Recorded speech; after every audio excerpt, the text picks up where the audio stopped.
Tonight the discourse is on Sutta number 135, the Chula Kama Vibhanga Sutta, the shorter discourse on action. Thus have I heard on one occasion the Blessed One was living at Sawati in Jeta's Grove, Anaheim Pendika's park, when the Brahmin student Sabha, Todia's son, went to the Blessed One and exchanged greetings with him. When this courteous and amiable talk was finished, he sat down at one side and said to the Blessed One, Master Gotama, what is the cause and condition why human beings are seen to be inferior and superior? For people are seen to be short-lived and long-lived, sickly and healthy, ugly and beautiful, uninfluential and influential, poor and wealthy, low-born and high-born, stupid and wise. What is the cause and condition, Master Gotama, why human beings are seen to be inferior and superior? Student, beings are the owners of their actions, heirs of their actions. They originate from their actions, are bound to their actions, have their actions as their refuge. It is action that distinguishes beings as being inferior and superior. I do not understand in detail the meaning of Master Gotama's statement, which he spoke in brief without expounding the meaning in detail. It would be good if Master Gotama would teach me the Dhamma so I might understand in detail the meaning of Master Gotama's statement. Then, student, listen and attend closely to what I shall say. Yes, sir, the Brahmin student Sabha replied. The Blessed One said this, Here, student, some man or woman kills living beings and is murderous, bloody-handed, given to blows and violence, merciless to living beings. Because of performing and undertaking such action on the dissolution of the body after death, he reappears in a state of deprivation, in an unhappy destination, even in hell. But if on the dissolution of the body after death he does not reappear in a state of deprivation, in an unhappy destination, but instead comes back to the human state, then wherever he is reborn, he is short-lived. That is the way, student, that leads to short life, namely killing living beings and is murderous, bloody-handed, given to blows and violence, merciless to living beings. Now, why does it happen that crib births occur? Because of the past action of that being. They had a very short life, right? The reason they had a short life was in the past they were given to killing. And it doesn't mean just human beings they were killing. It means any living beings they were killing. So why do we have the precept? To undertake the precept to abstain from killing or harming living beings on purpose. See? But here, student, some man or woman, abandoning the killing of living beings, abstains from killing living beings, with rod and weapon laid aside. Gentle and kindly, he abides compassionate to all living beings. Because of performing and undertaking such action on the dissolution of the body after death, he reappears in a happy destination, even in the heavenly world. But if on the dissolution of the body after death, he does not reappear in a happy destination, but instead comes back to the human state, then wherever he is reborn, has a long life. This is the way, student, that leads to long life, namely abandoning the killing of living beings. One abstains from killing living beings, with rod and weapon laid aside. Gentle and kindly, one abides compassionate to all living beings. Here, student, some man or woman is given to injuring beings with a hand, with a clod, with a stick, with a knife. Because of performing and undertaking such action on the dissolution of the body after death, he reappears in a state of deprivation. But if instead he comes back to the human state, then wherever he is reborn, he is sickly. This is the way, student, that leads to sickliness. Namely, one is given to injuring beings with a hand, with a clod, with a stick, with a knife. But here, student, some man or woman is not given to injuring beings with a hand, with a clod, with a stick, with a knife. Because of performing and undertaking such action on the dissolution of the body after death, he reappears in a happy destination. But if instead he comes back to the human state, then wherever he is reborn, he is healthy. This is the way, student, that leads to health. Namely, one is not given to injuring beings with a hand, with a clod, with a stick, with a knife. So, you want to be healthy? Don't give in to violence. Don't harm other beings. You want to have a long life? Don't kill other beings. And I'm talking about mosquitoes and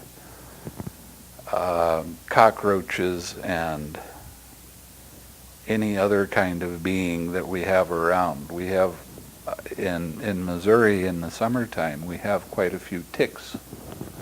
And they get on the animals, and we very carefully take them off, take them into the woods, and let them go free. We don't kill them. Same with fleas. We have a lot of fleas where we are. And if we don't have a cold winter, we're going to have a lot more next summer.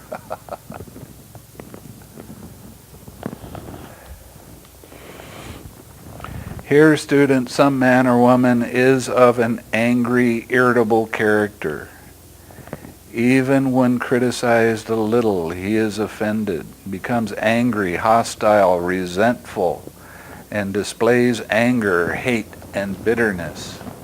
Because of performing and undertaking such action, he reappears in a state of deprivation. But if instead he comes back to the human state, then wherever he is reborn, he is ugly. Why? People that develop their anger, their face becomes so distorted, and their skin actually becomes black because of that anger. So of course, if they're going to be reborn, they're not going to be particularly nice looking. But when you practice loving kindness meditation, what does that do? That makes your face bright, radiant, and very beautiful. You don't have a lot of lines in your face. And you learn how to smile.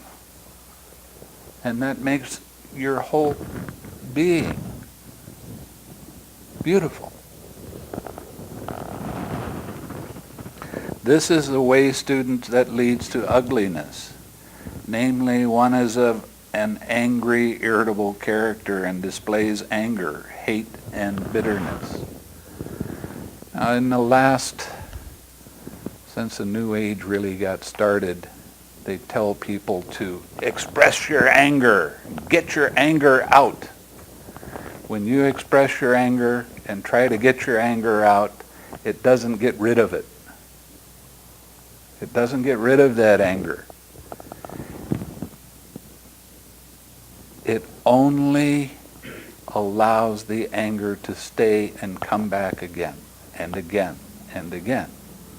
It doesn't work to beat a pillow. That used to be one of the favorite ones.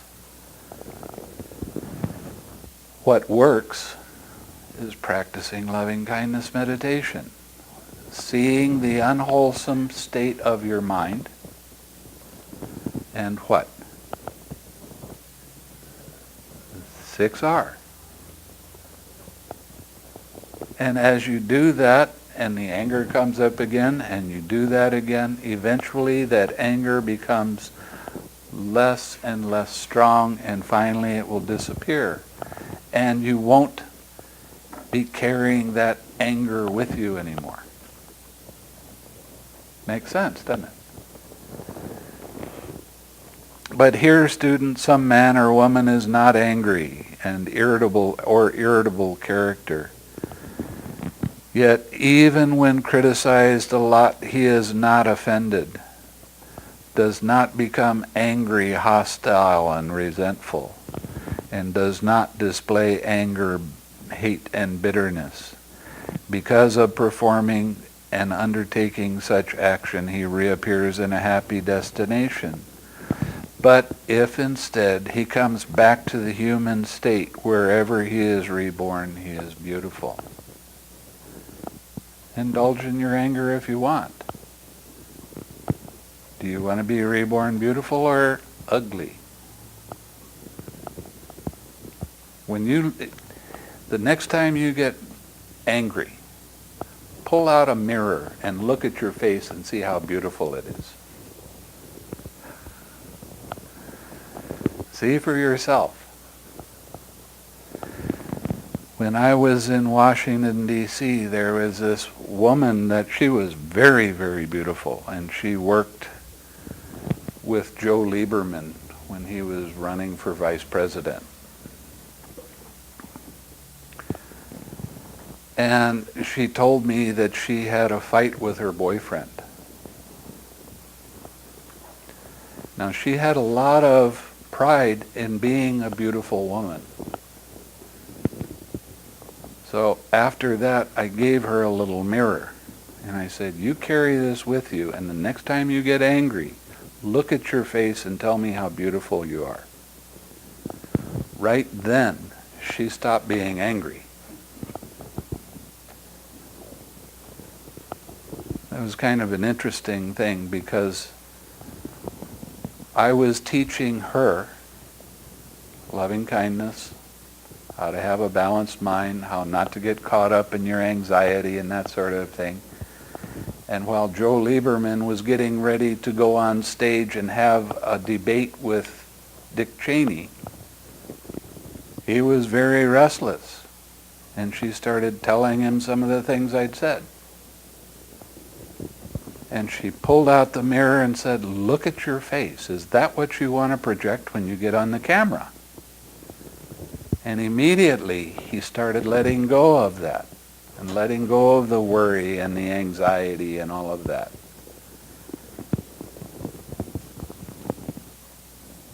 It turned out to be one of the best debates of that political year, because they didn't attack each other.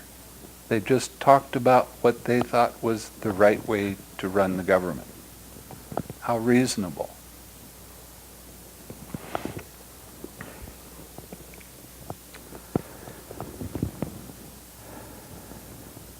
This is the way, student, that leads to being beautiful. Namely, one is not an angry, irritable character, and does not display anger, hate, and bitterness. Here, student, some man or woman is envious. One who envies, resents, and begrudges the gains, honor, respect, reverence, salutation, and veneration received by others. Because of performing and undertaking such action, he reappears in a state of deprivation.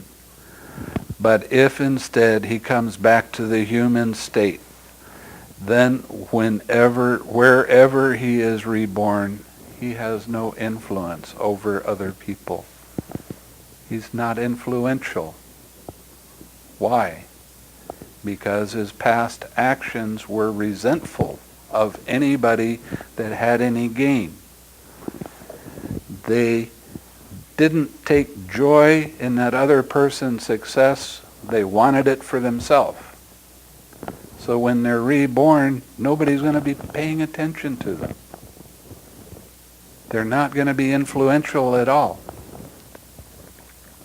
This is the way, students, to being uninfluential. Namely, one is envious towards the gain, honor, respect, reverence, and salutation and veneration received by others.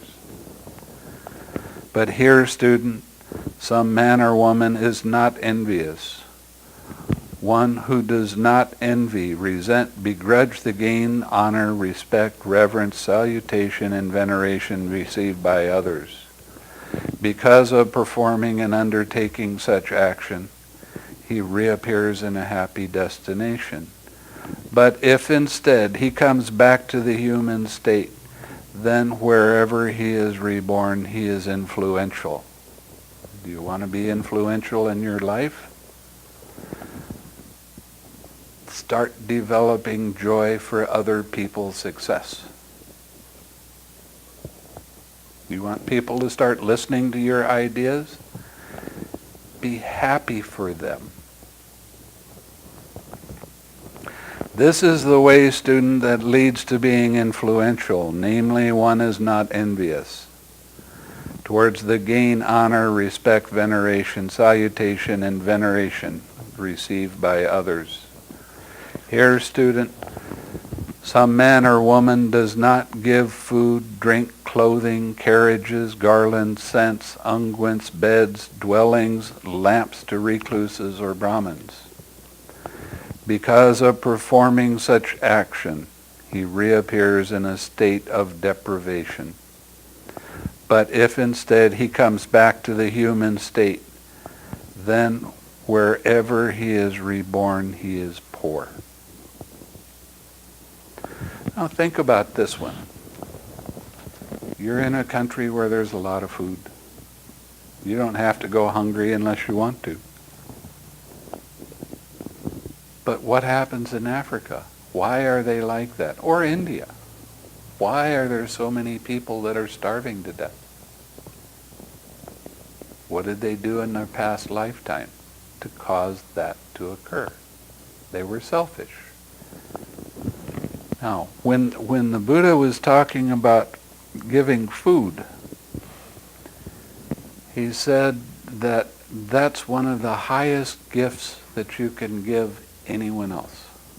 He said, if you saw how important it is to share your food with other people, you'd never eat alone. You'd always share your food with other people. And that way you can be reborn in an abundant country where there is a lot of food. There's a way of giving that the Buddha talked about, very specific. He said, when you prepare your gift, whatever gift you're giving to someone else, prepare it with a happy mind. While you're giving the gift, give it with a happy mind. And after you've given the gift and you go away, reflect on that happiness of giving to someone else.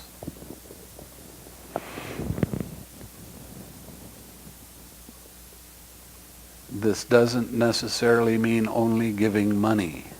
It means giving things that are needed. If somebody is sick and you have some medicine that will help them, share your medicine with them. After getting an okay from their doctor. I'm not going to go there.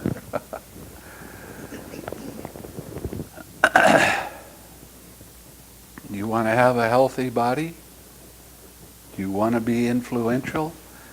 You want to be rich? Don't be selfish. There was a teacher that came to America in 70s. His name was Manindra, a little Indian man. Actually, I think he was Bangladesh. And we would sit down to eat a meal, and he was always taking food off of his plate and putting it on other people's plate. He was always sharing his food with other people. I got into the habit of doing that. And I think I went one better. Anytime I ran across a piece of fruit that was particularly good, I would look to give it to somebody else. At the meditation center I was staying at, people started, anytime they saw me with a piece of fruit in my hand walking towards them, they started smiling. Because they knew I was going to give them the best. Practice that. Practice it as much as you can. You'll benefit greatly.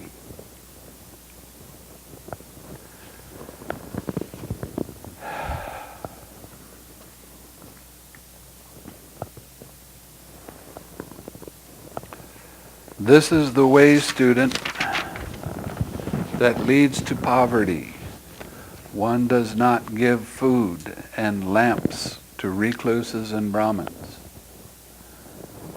Why is it important to give to recluses and Brahmins? Because we are supported by you.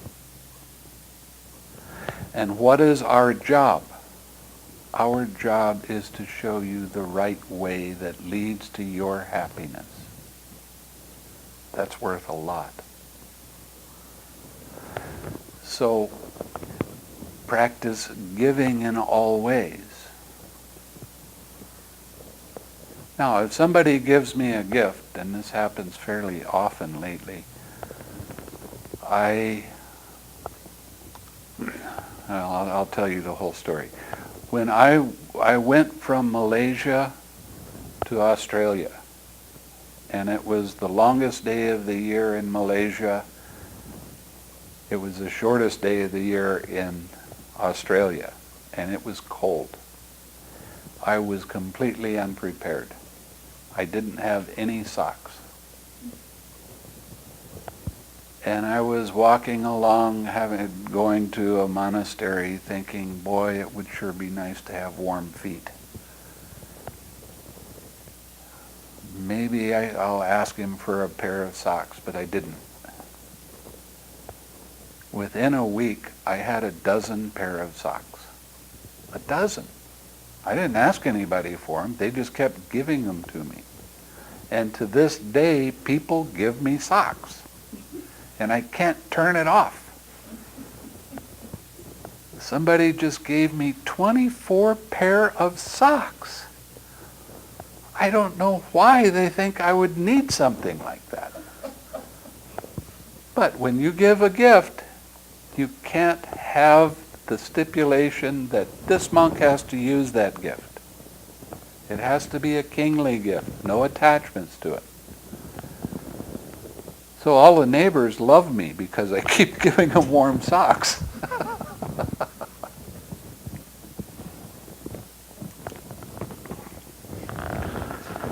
But here, students, some man or woman gives food and lamps to recluses and Brahmins. Because of performing and undertaking such action, he reappears in a happy destination. But if he comes back to the human state, then wherever he is reborn, he is wealthy. You want to be wealthy? Share your wealth now. Why are you in this country now? Why are you not in India or in Africa? Because in the past you practiced your generosity. You want to keep going? Continue being generous.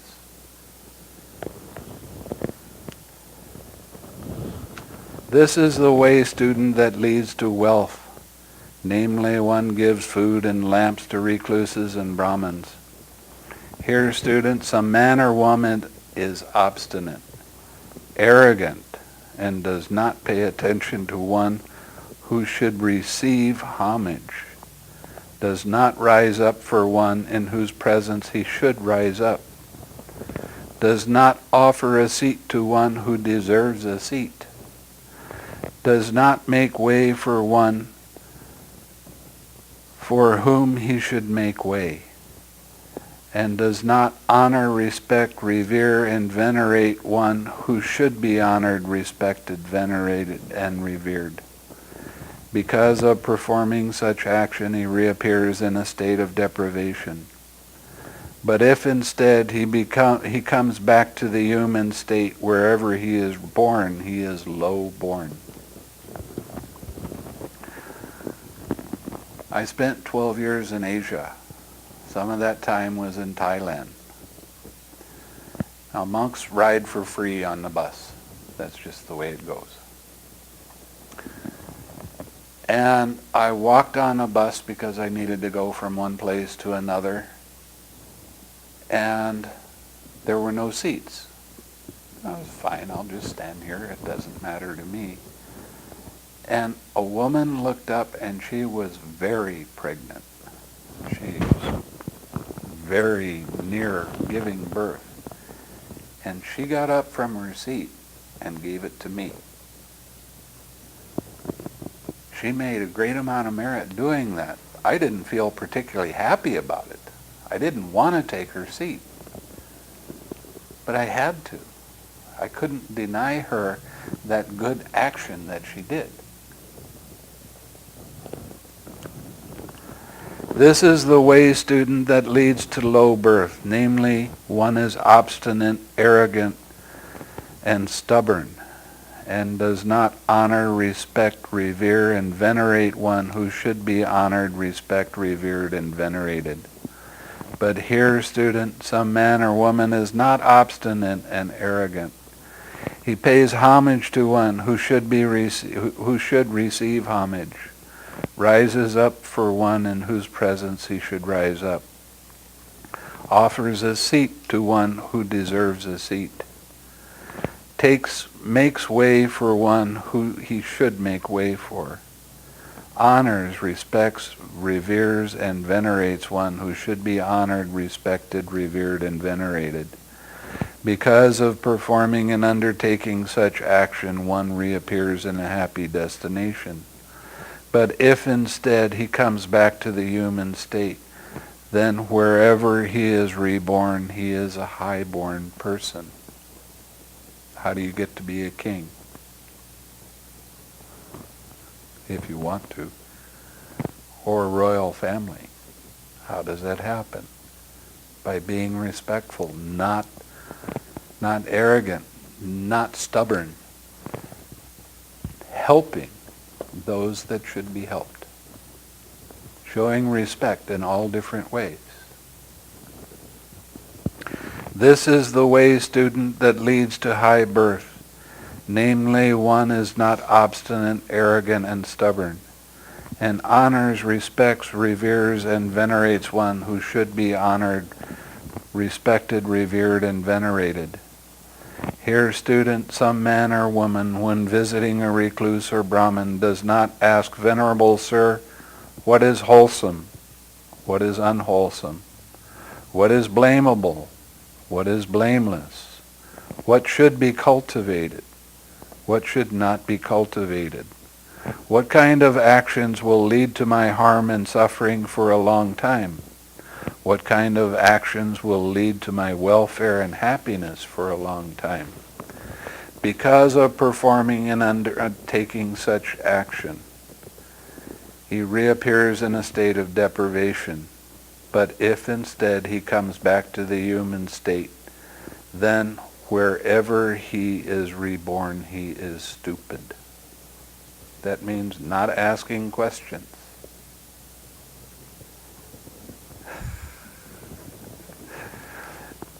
This was particularly difficult for the Chinese because the Chinese never ask questions.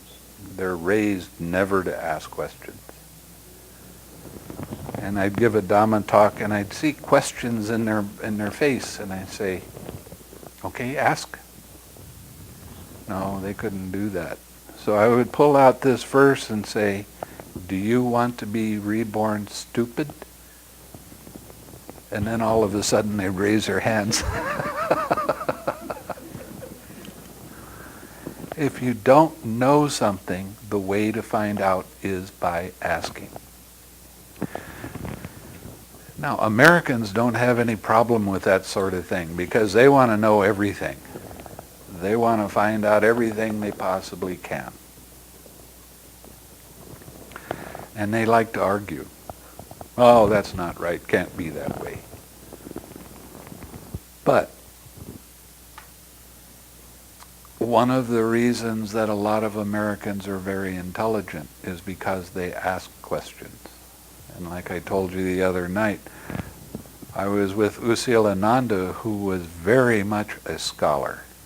He had the most brilliant mind I've ever run across. Well, second most brilliant mind I've ever run across. And I pumped him with questions, must have been 15 or 20 a day, for 2 years. I wanted to find out everything there was that he knew about Buddhism. And finally he stopped and he kind of accused me. He said, "You're going to be reborn and be the smartest man in the world. You're going to be smarter than Einstein." Because I was continually asking questions. So my karma is such that I have students that continually ask me questions. I'm paying for it now. One student, I told her that on her gravestone, I was going to put, "Can I ask a question?" Because she always prefaces it, "Can I ask you a question?"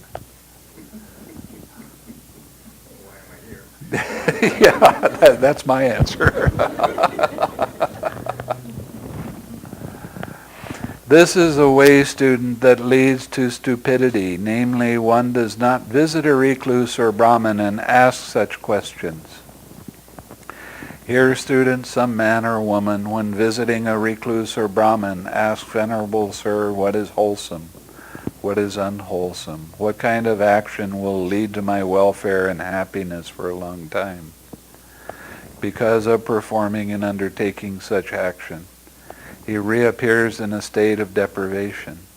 But if instead he comes back to the human state, then wherever he is reborn, he is wise. This is the way, student, that leads to wisdom. Namely, one visits a recluse or Brahmin and asks such questions. Thus, student, the way that leads to short life makes people short-lived. The way that leads to long life makes people long-lived. The way that leads to sickliness makes people sickly. The way that leads to health makes people healthy. The way that leads to ugliness makes people ugly. The way that leads to being beautiful makes people beautiful. The way that leads to being uninfluential makes people uninfluential. The way that leads to being influential makes people influential. The way that leads to poverty makes one poor. The way that leads to wealth makes one wealthy. The way that leads to low birth makes people low born. The way that leads to high birth makes people high born. The way that leads to stupidity makes people stupid. The way that leads to wisdom makes people wise. Now, listen carefully. Beings are the owners of their actions, heirs of their actions. They originate from their actions, are bound to their actions, have their actions as their refuge. It is action that distinguishes beings as being inferior and superior. When this was said, the Brahmin student Subhat, Todia's son, said to the Blessed One, "Magnificent Master Gotama, magnificent. Master Gotama has made the Dhamma clear in many ways, as though he were turning upright what had been overturned, revealing what was hidden, showing the way to one who was lost, or holding up a lamp in the dark for those with eyesight to see forms. I go to Master Gotama for refuge, and to the Dhamma and the Sangha of monks. Let Master Gotama remember me as a lay follower who has gone to him for refuge for life. So, I just gave you the shorter discourse on karma. That's how it works. There's no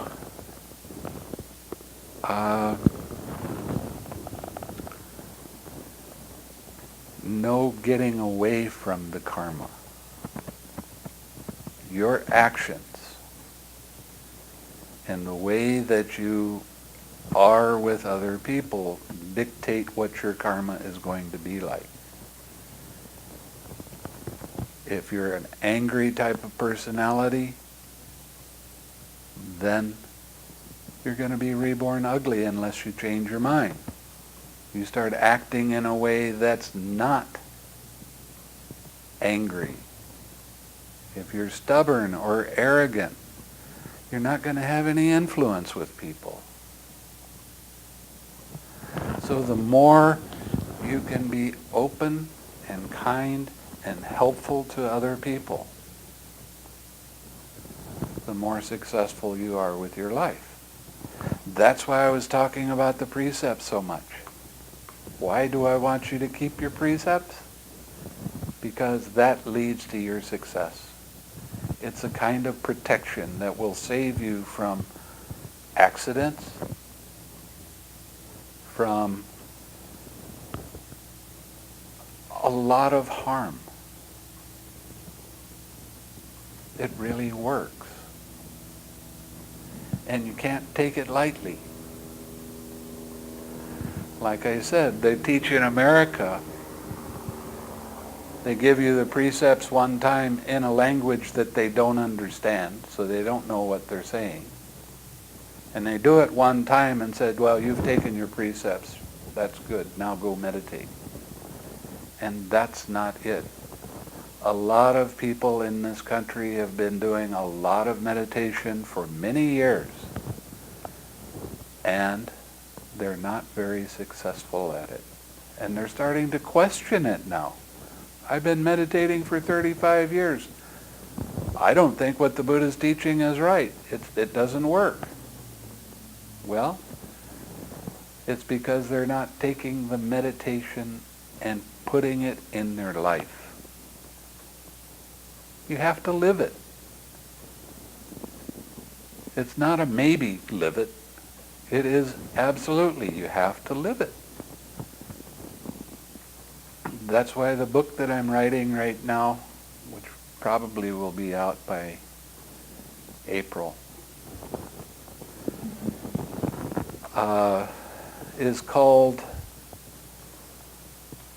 Meditation is Life, Life is Meditation. It's not a maybe. You have to be aware all of the time. Not give in to your anger and dissatisfaction and critical thoughts and all of these kind of things. The whole point of the Buddha's teaching is to have an uplifted, happy mind, so you can be truly content. Do you know what content means? I looked it up in the dictionary. Content means happy. Oh, that's kind of nice, isn't it? You want to be successful in your life? I'm a monk. I don't have any money to speak of. Any money that I have goes into the building fund. I travel around the world. I'm going to be going back to Missouri in January. I'm leaving and I'm going to Germany. And I'll be there for a month. How can I do that? I don't have any money. I'm successful. Successful doesn't mean money. Successful means happy. And the more happy you are with what you're doing in the present moment, the more you develop that habit. What you think and ponder on, that's the inclination of your mind. Now, I'm quite pleased with most of you who are practicing the meditation. I won't tell you what stage you are in the meditation, because it doesn't matter. It's your understanding that I'm looking for. A lot of people, at least in Asia, if they get into the first jhana, all of a sudden they're walking around with a puffed up chest. I got the first jhana. You don't have the first jhana. I have the first jhana. So I don't tell anybody what jhana they're in until they get up into the higher jhanas. You remember yesterday I was talking a little bit about what you experience in the first jhana. You experience relief because you let go of some attachment. You experience some joy. You experience some real peace and tranquility and comfort in your mind and body. That's the first jhana, but I'm not going to tell you what that where you are.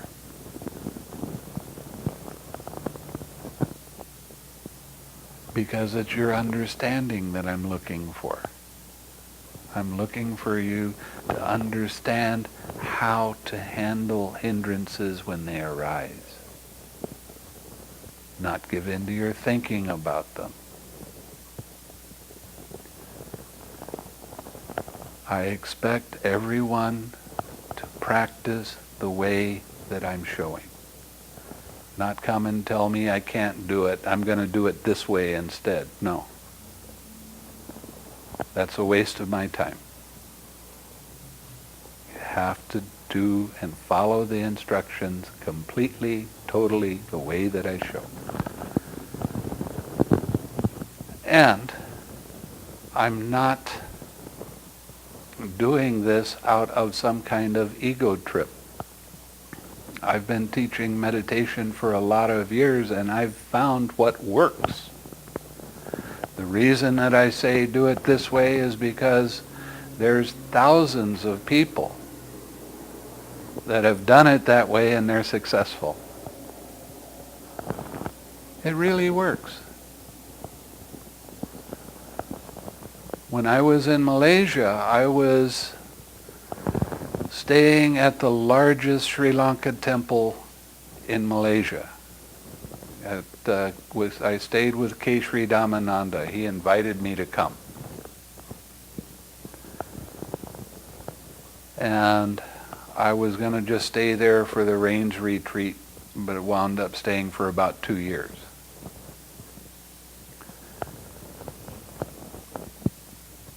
He would come and he would listen at the door to how I was teaching. He didn't want to come in because he thought that would change the teaching. He wanted to hear what I had to say.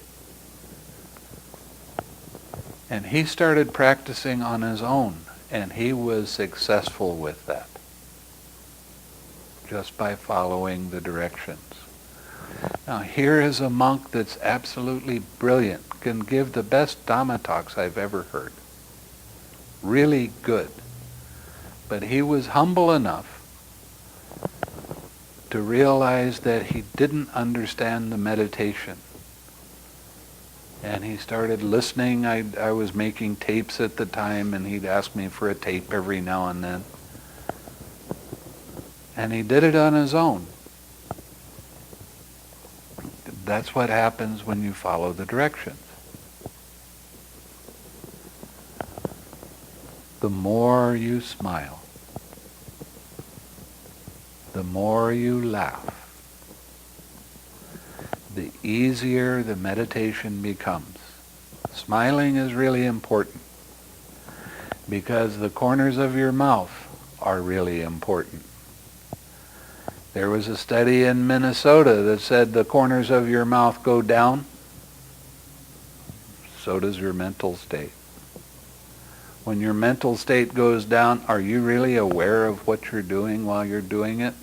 No, you're so much caught up in your thinking you don't even know where you are. You don't even know you have a body most of the time. But when the corners of your mouth go up, so does your mental state. And when you have that, joy has a tendency to arise by itself. Joy is one of the enlightenment factors, isn't it? It's real important that you experience joy. That happens in the first two jhanas.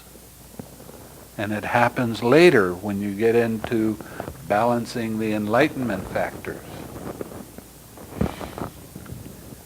When you have joy in your mind is uplifted. And it's real easy to see when it starts to get heavy and hard. And then you start identifying with all of your thoughts and all of your opinions. And I don't like this, and I want this to be different, and I hate that person because they always act that way. Do you have a wholesome mind at that time? No.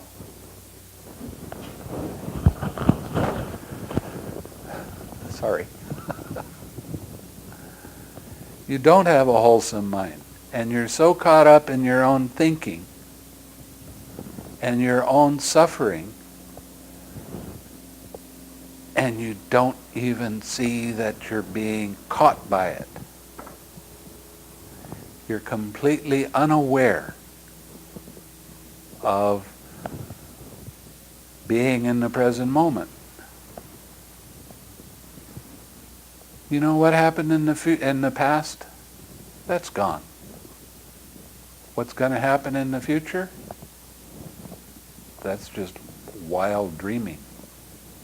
The only place you live is right here, right now. But when you get caught in your unwholesome thoughts and your unwholesome feelings, you're living in the past. And you're causing yourself suffering. And when you suffer, you have a tendency to make other people around you suffer too. Your choice. You can do that or not.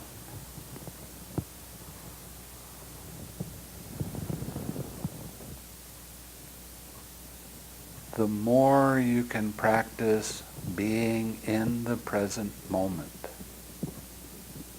and being here right now, the world starts changing around you.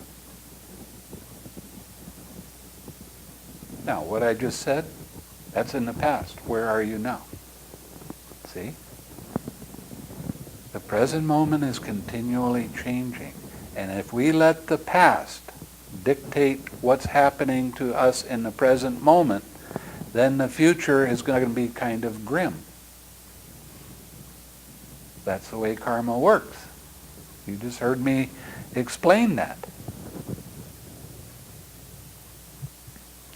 You have a choice in the present moment to either be happy or not. It's more fun to have fun. It's more fun to be truly alive in the present moment than anything else.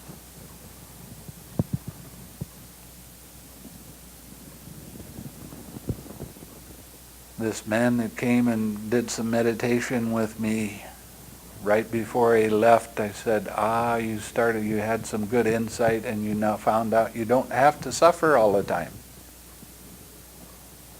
And I said, now the world is going from black and white to technicolor. You're going to start seeing all kinds of things in ways that you'd never dreamed of before. But when he was caught up In all of his pain and suffering, he only saw things as black or white. And it was sad to see him suffer so much. He'd break down crying for no reason that I could tell. He'd come in and talk to me, and then he'd cry for 10 or 15 minutes. So what did I do? I radiated loving kindness to him. And when you take compassion for other people, now what's the definition of compassion?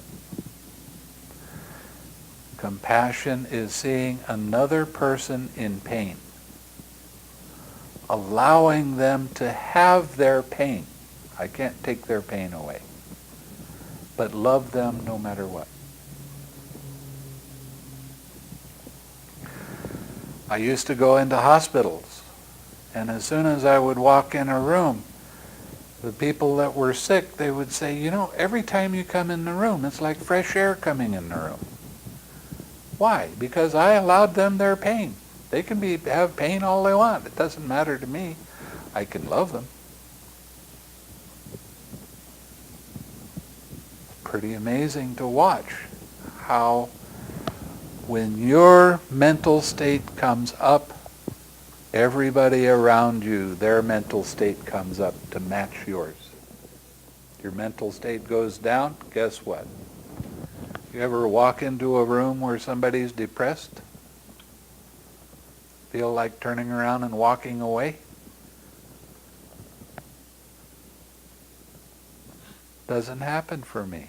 They can be depressed, and within 10 or 15 minutes they're giggling and laughing because I'm loving them.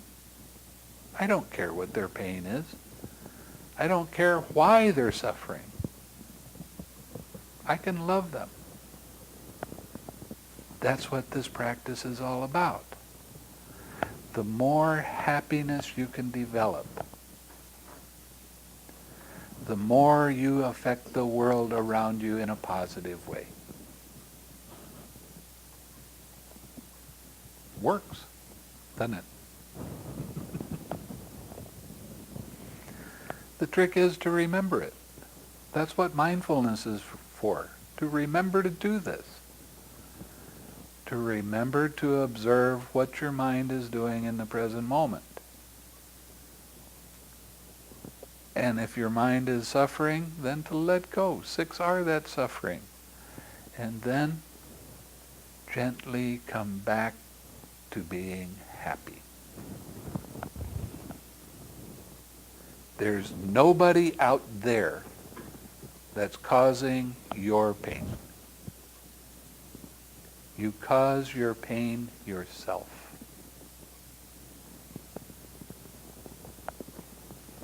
And the more you take on one of these hindrances and make it yours personally, the more emergency there is in it. And that's why people are taking so many drugs, because they're depressed, because they don't know what's happening. And they want some relief. What is depression? I'll tell you exactly. It's a painful feeling that arises. And then the craving comes up. I don't like that feeling. And then the clinging arises. That's all of your thoughts, opinions, concepts, stories about why you don't like that feeling. And then you fall into your habitual tendency of trying to think the feeling away. And it doesn't work. It only makes the feeling bigger and more intense. So what to do? Practice your loving kindness and you'll see what to do. People that are depressed are very self-centered. Oh, I feel so miserable. And they cry a lot, and they make themselves even more miserable the more they fight with the feeling, trying to control the feeling with their thoughts. Have to let go of those thoughts. Have to. relax. Then you have to notice that tight mental fist around that feeling. It's painful. Yeah, it's painful. It's all right for it to be painful. It has to be, because that's the Dhamma. That's the truth. When a painful feeling arises, it's there. What you do with what arises in the present moment dictates what happens in the future. So it's a painful feeling. So what? Allow the space for it to be there. As you stop feeding that painful feeling, the painful feeling will fade away by itself. But you feed that painful feeling with your thoughts. Right?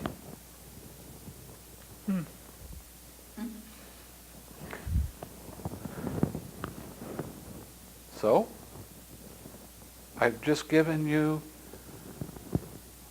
at least 3 months of what a psychiatrist would try to give you, and I gave it to you in 5 minutes. Should I get that kind of money for doing that? See? I've just told you exactly what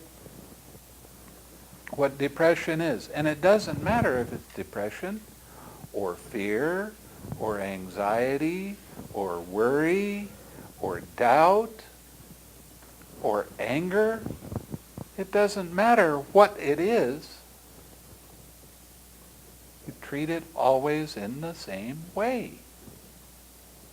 And it takes practice to be able to do that. And the practice that I'm showing you right now it works. Now the 6 R's was not made up by me. It was one of my students. So I can't claim ownership of it. He came to a retreat. He started listening to how I was teaching the Dhamma. And he wrote on a little piece of paper and he said, "This is what you're teaching." And at the time he only had 5. It was release, relax, re-smile, return, repeat. I added one more so I can get partial credit. Like I wanted. I put in recognize. Because you got to recognize that your mind is distracted. And then release it. Relax. That's the key step. That's the thing that makes this meditation so that you can progress very well, very quickly. Relax. Re-smile. That's another important step. Why? Because you're going from an unwholesome state to a wholesome state. You return to your spiritual friend and stay with your spiritual friend as long as you can. That's the 6 R's. Easy. Right? Simple. Not easy sometimes.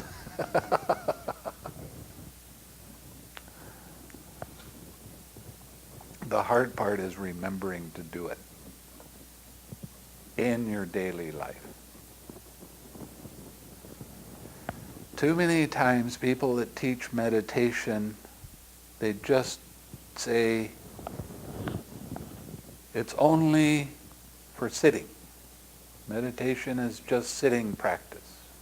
That happened with the Zen people when they started in this country. They called meditation sitting.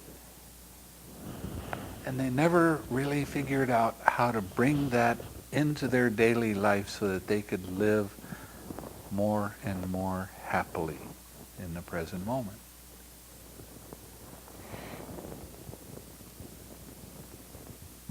This meditation is an all-the-time meditation. Watch what your mind is doing. That's what mindfulness is. Watch how mind's attention jumps over to this. And realize that it doesn't just go from here over to there. there's a process that happens.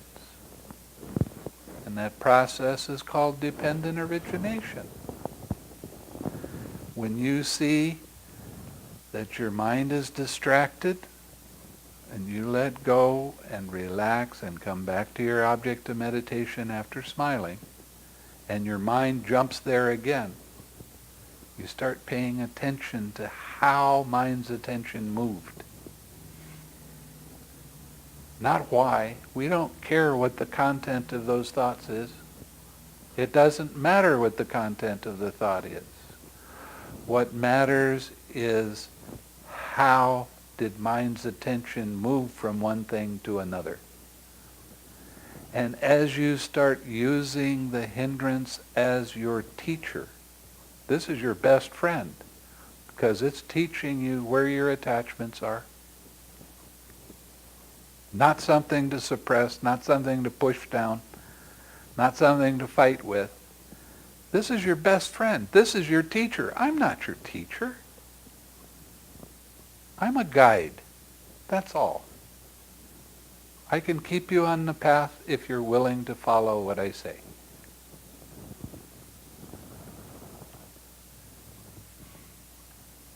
But you teach yourself. That's why I like Buddhism so much. You don't have to go to any external source to get purified. Do it yourself. You cause the problems, get rid of them. Right?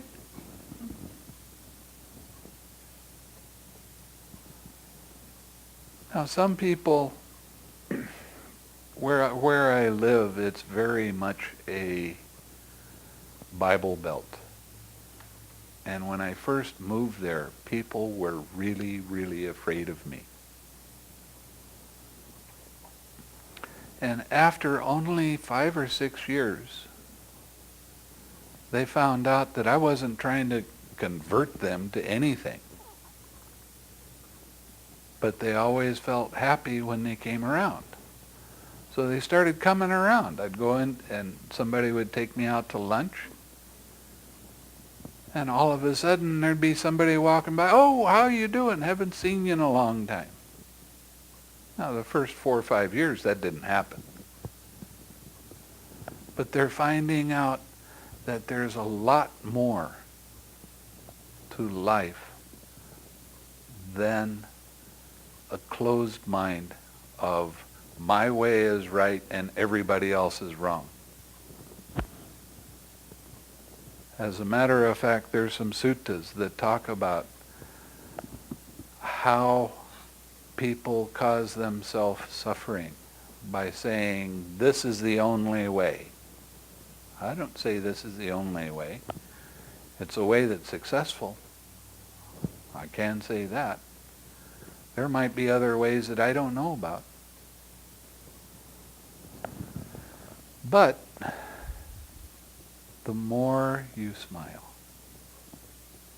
the more you have an uplifted mind, the more you laugh, you will feel a change in yourself. You'll feel your mind be light, very receptive to things around you, much more alert. Now, how do you tell whether you're progressing on the meditation path? Your sense of humor. The Buddha never said that. But it's true. You stop laughing at things and you start laughing with things.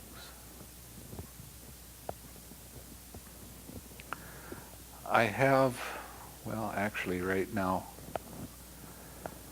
at our monastery, I have 4 dogs, 2 cats, 4 goats, a half a dozen chickens, 2 ducks, 3 turkeys, and a rabbit. And just being around these guys makes me laugh. Watching them play makes me laugh.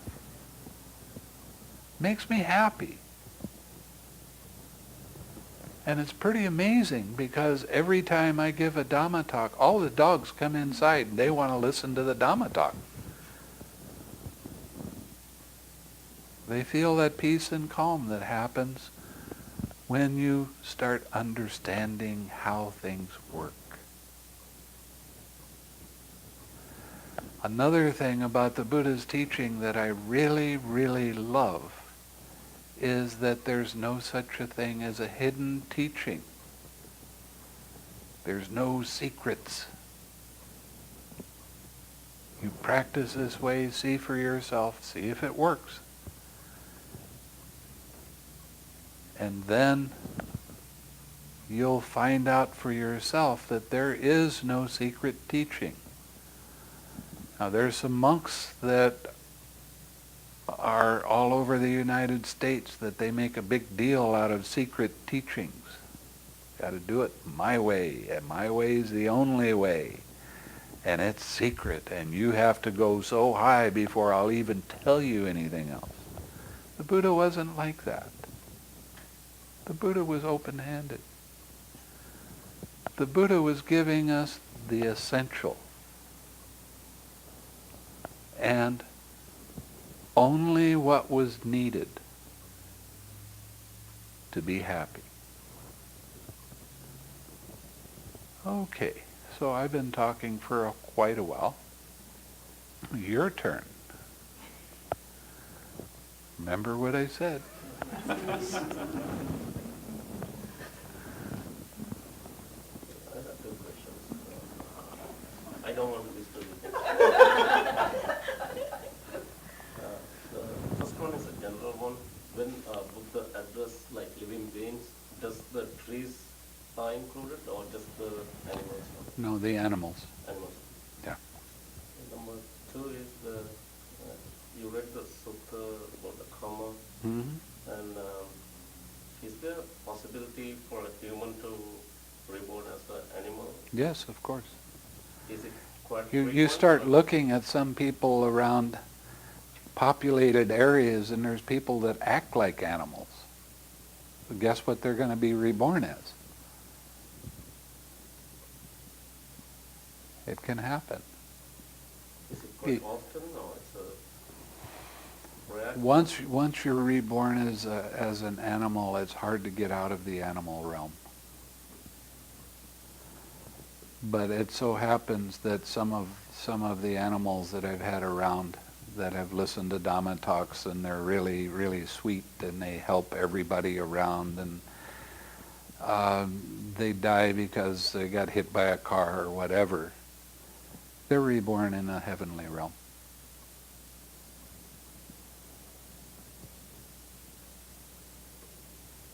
So it can happen. Even the Bodhisattva was reborn as a monkey a few times, a deer a few times, a bird a few times.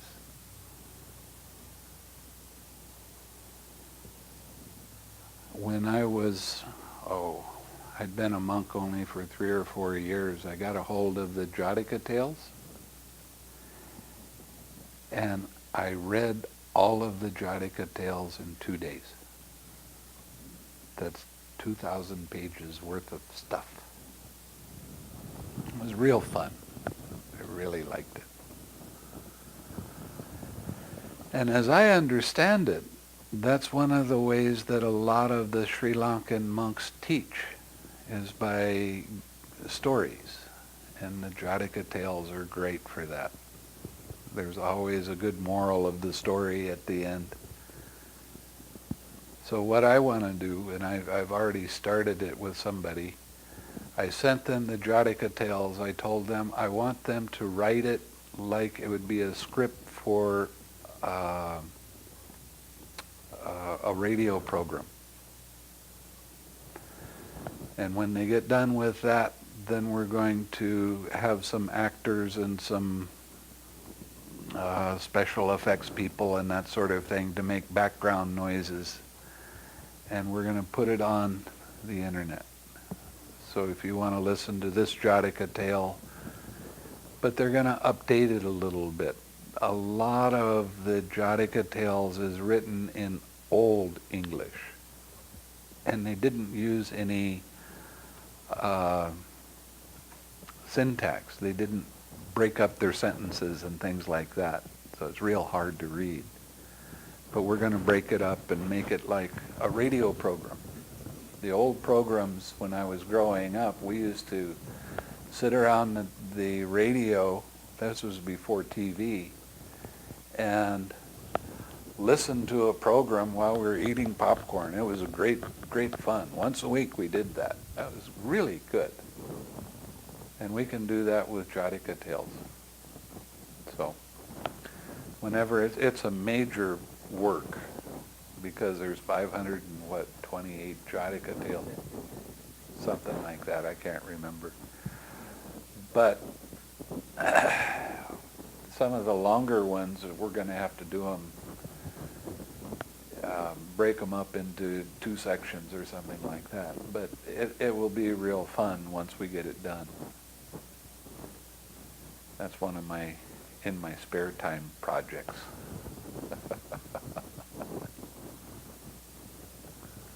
When you are discussing these karmic actions, like you, like I got the impression that, like one gets the impression that like good karmic actions yielding material gains, material benefits. Can? It necessarily lead to like if such karmic actions yielding material benefits will necessarily yield to get rid of the desires and shorten the cycle of life. Well, I'll tell you. The way karma works with this meditation I'm teaching you is it's such good karma to have your mind uplifted and wishing another person well that Mahasi Sayadaw in Burma said that it was the equivalent, 1/2 hour of practice was equivalent to feeding 3,000 people in a day. 1/2 hour of practice, keeping your mind uplifted. So the more you can do that, the more good karma you're making. And the way you're making the good karma with this meditation is by learning that it's an impersonal process. There's no I, me, mine in it.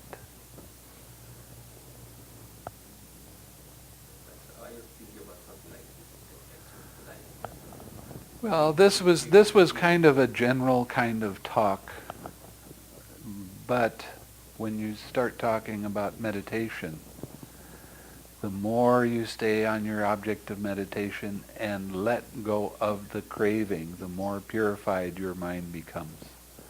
The deeper you get into the meditation, and the faster you will attain Nibbana.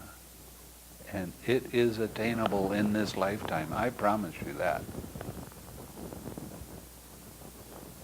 I think I would like to add to that question. I think if we do something good karma, expecting to be rich next life, I mean, that is a good. I Not think even, that's even if you don't expect what this leads to, Yeah. yields in All these will- material benefits. I was thinking that like will it necessarily help? Will it be helpful in like? Well, during the time of the Buddha, there was an awful lot of princes that gave up their houses and all of their luxury. Now, to be wealthy means that you had to practice a lot in your past lifetime of being generous. So you've already got that. And it kind of depends on what happens in this lifetime, whether you're going to be generous or not generous. But there's an awful lot of people that gave up everything to practice. I've given up everything 3 or 4 times. And I'm not sorry I did it. You know, I was going to become, I went to Thailand, I decided I wanted to become a monk on my anniversary of my father's death. And share the merit with him. I thought, a year I'll be able to attain Nibbana and maybe a few jhanas and then share the merit with him, and then I'll disrobe. I was a dumb American, what can I say? And that was 24 years ago. The robes got a hold of me. They won't let go.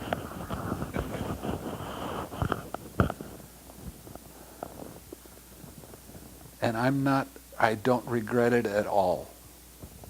Not even one little bit. Because I'm always learning new things. That's the thing about, if you take one sutta and you read it every day for 2 weeks, you're going to get something new out of it every day that you didn't realize before. That's the nature of the Buddha's teaching. It's really amazing. I spent 3 months in the forest and somebody loaned me a little tape recorder. And they gave me a tape, and I listened to that same tape every day.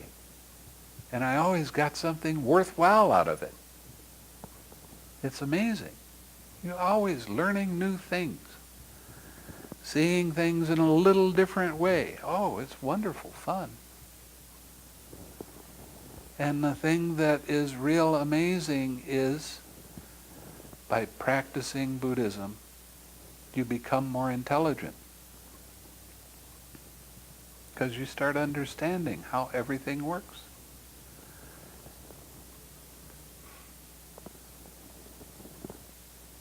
I have a question about, let's say, in our country and maybe most countries, in high school, neurology, we dissect a lot of, Yeah. I know. But that is to, for education, maybe they became one day doctors or some, and saved a lot of lives too. Well, if you actually killed that being, then forgive yourself for making a mistake. So we were asked. Forgive yourself for making a mistake. Forgive yourself for not understanding. The forgiveness meditation is real important. Because if you break one of the precepts, what do you want to do? Walk around and feel guilty for the rest of your life because you broke a precept? No, you don't need to do that. Forgive yourself for making a mistake. I did it. I'm sorry I did it. Let go of that guilty feeling. Now, take your precepts again with the determination not to do that again.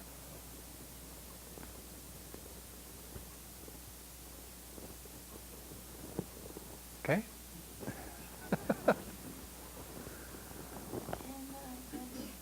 How about people killing other animals for survival? For That's their being karma. vegetarian? That's their karma, isn't it? Like they got lost in the forest. Okay. In order to kill, there has to be 5 things that take place. There has to be a living being. You have to have intention to kill it.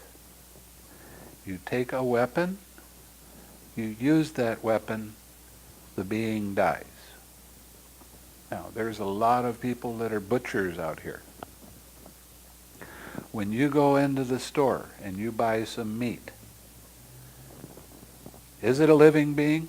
Not was it a living being, is it a living being? No.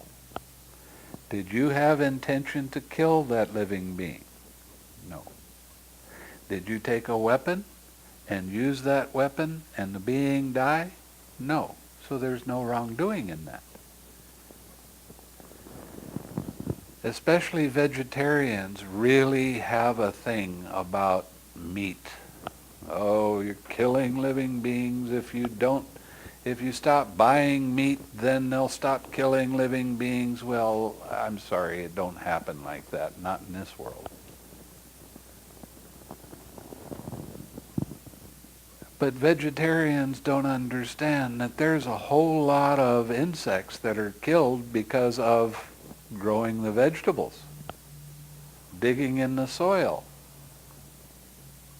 That happened. But what's the intention?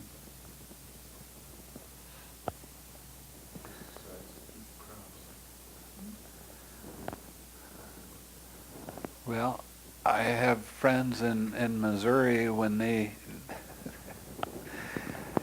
take all the bugs off of their vegetables, and they started putting it on one tree that was fairly far away, but they kept on putting it on the same tree. The tree started dying, so they had to start taking it to other trees. One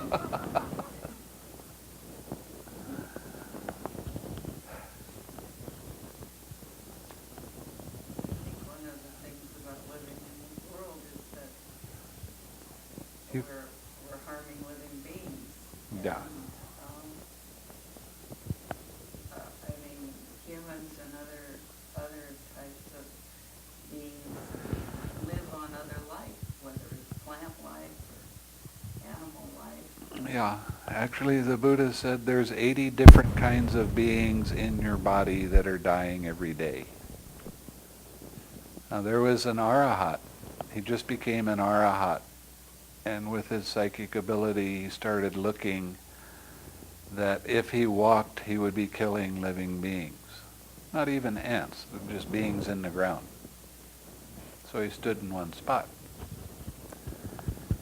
And then he saw that if he drank any water, he was killing living beings. So he stopped drinking water.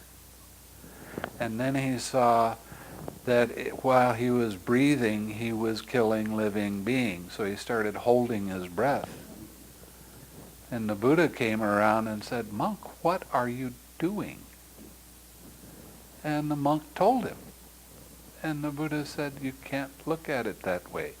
That's why you want to become an arahat, so you can get off this wheel of samsara and not have that kind of problem again." I mean, there's all kinds of beings inside your body that are dying just because you put food in your stomach. Can't stop that. Got to eat, right? Well, I could eat a little bit less, I guess. But So we say on purpose. On purpose is what yeah. And in the Jivaka Sutta, the Jivaka was the doctor that attended the Buddha. And there were some Brahmins that were around, Jains I guess they were, that started criticizing the Buddha because he ate meat. And Jivaka went to the Buddha and said, "Well, what's the deal with this?" And the Buddha said, "Suppose there was a monk that was invited to somebody's house for a meal, and there was meat, and there was other curries and all of this other kind of stuff. Now, if he ate that with anything other than loving kindness in his mind, then he wasn't following the Buddha's teaching." And then he said, "Monks, there are 3 instances that you cannot eat meat. If you see that being killed, if you hear them cry out while they're being killed, or if you suspect they're killed directly for you." Okay? People want to give me shellfish. They want to give me lobster because they think it's a great meal. I can't eat that. I suspect that it's killed for me.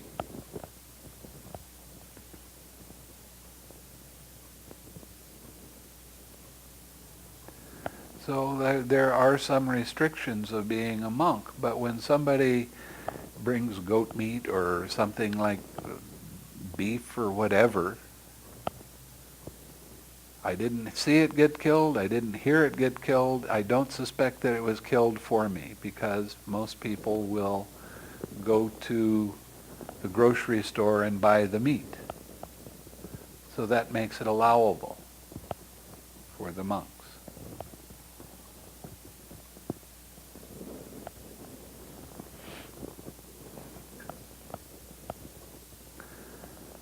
I had a German student that came, and he started practicing meditation with me a couple of months ago. And somebody told him he wanted him to go out and pull weeds. And he wouldn't do it. He said, "I'm breaking the precept of killing." It took me almost 2 weeks to convince him that the Buddha didn't say anything about grass or plants. He didn't say anything about that. It was sentient beings. And then he argued that, well, beings are sentient, or plants are sentient, because even if you have a plant that you really like, and you go 500 miles away and you become depressed, that plant feels that feeling. So he said, well, that's being sentient. No, it's not. Not according to the Buddha. I told him he couldn't eat any food. He couldn't eat any meat. He couldn't eat any vegetables, because he was responsible for the death. He finally got it. What is sentient?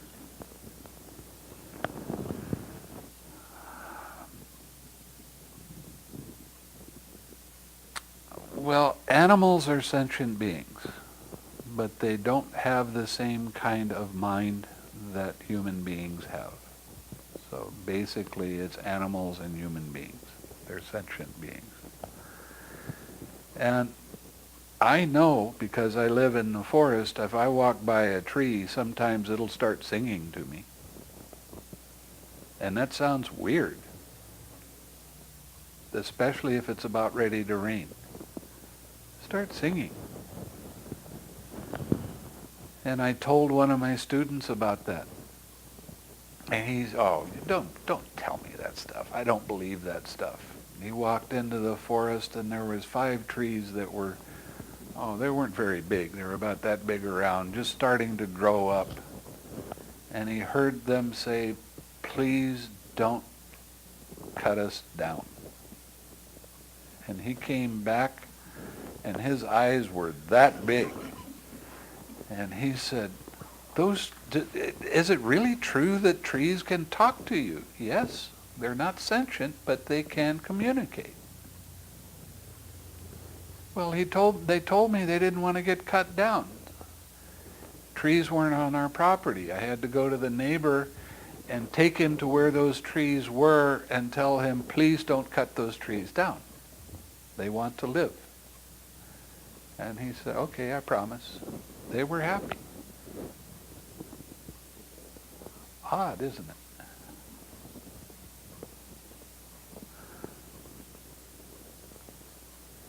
Well, a lot of people think I'm crazy because I say that kind of thing. But it's true. Yeah. The desire to make like more money, to get like promotion, to get more education, or to get some kind of freedom. That's the concept of the Buddhism. Following the whole day, stuff like that. That conflicts with the Buddha. You need to keep your practice going. When you keep your precepts, then the things that are desired and wished for will come to you. It's a real interesting phenomena that if you take care of the Dhamma will take care of you. So what does that mean?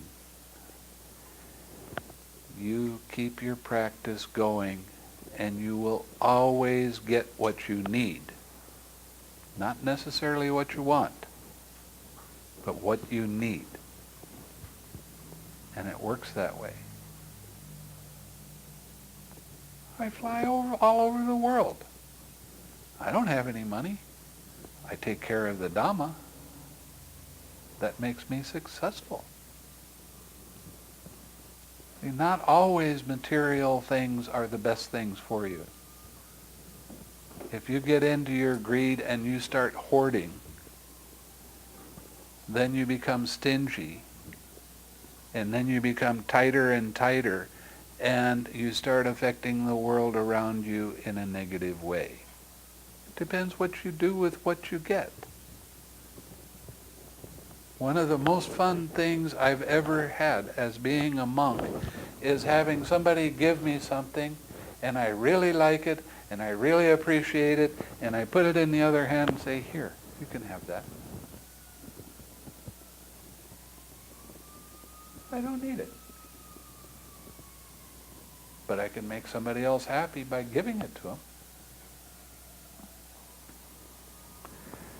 Don't be selfish. Don't break your precepts by trying to go over people and get promotions. You practice loving kindness meditation, you keep your precepts, you'll get promotions. You take care of the Dhamma. Dhamma takes care of you. And that's a promise. It really does work that way. I don't have any money. I take care of the Dhamma. That makes me successful. And not always material things are the best things for you. If you get into your greed and you start hoarding, then you become stingy, and then you become tighter and tighter, and you start affecting the world around you in a negative way. Depends what you do with what you get.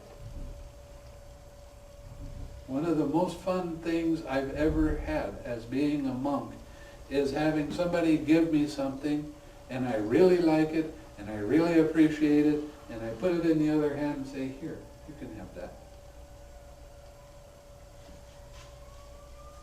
I don't need it.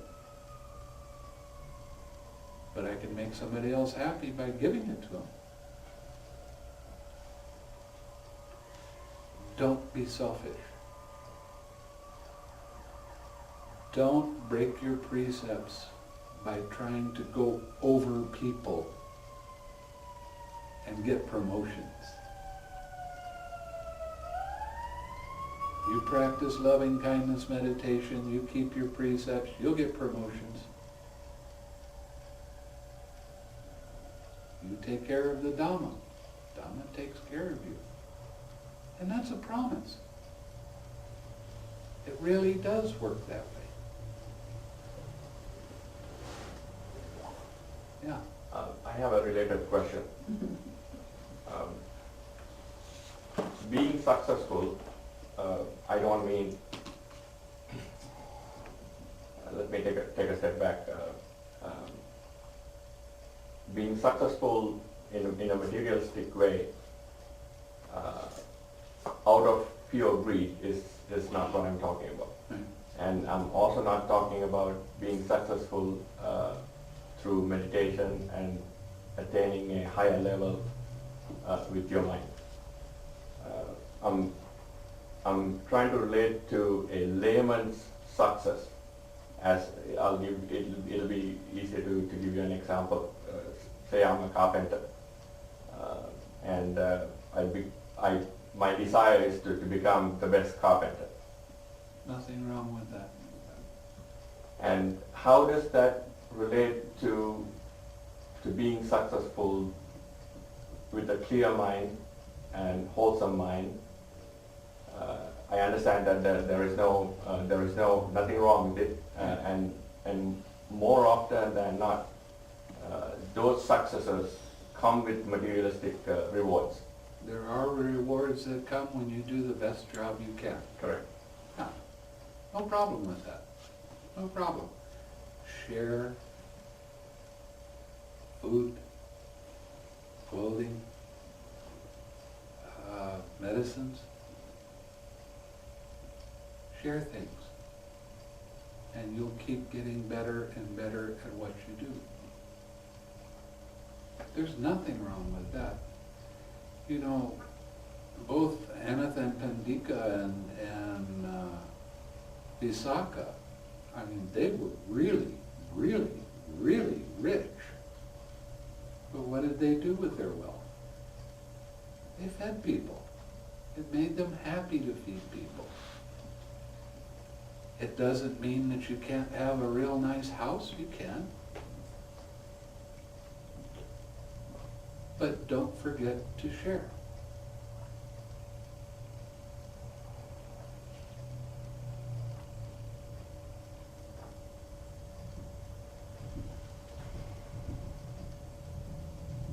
I spent about 2 years at a monastery with Usilananda, and it sounded like fireworks. Disney. We're that close, you can hear it? Wow. Anyway, near the end of my stay there, I started working for some Chinese businessmen that were very influential in Chinatown in San Francisco.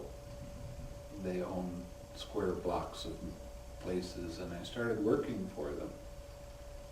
And whenever I got some money, I was giving it to this person and that person. I was staying at the monastery. I didn't have any other needs. And as I started doing that, they started calling on me more and more because they liked me. And before long, they're having me work on building their own houses and doing all kinds of things. I was successful.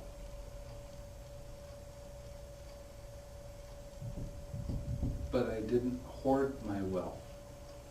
You know, during the time of the Buddha, how you found out how somebody was rich was by how much they gave. If somebody was just moderately rich, they would put food out on a table for anybody that was hungry, they could come eat. But somebody that was very rich, in India, they had 4 gates to enter into the city. And somebody that was very rich, they would put a table with food for anybody coming from whatever direction to get food, and the 4 gates. They would put one in the middle of the city, and then they would have one at their gate. That's how you were wealthy, considered very wealthy, by how much you gave. The good old American way has made everybody very stingy, and they hoard money because they think that's the measure of success. Measure of success is happiness. How many friends do you have? How can you help them? Right? And of course you try to do the best job you can, no matter what.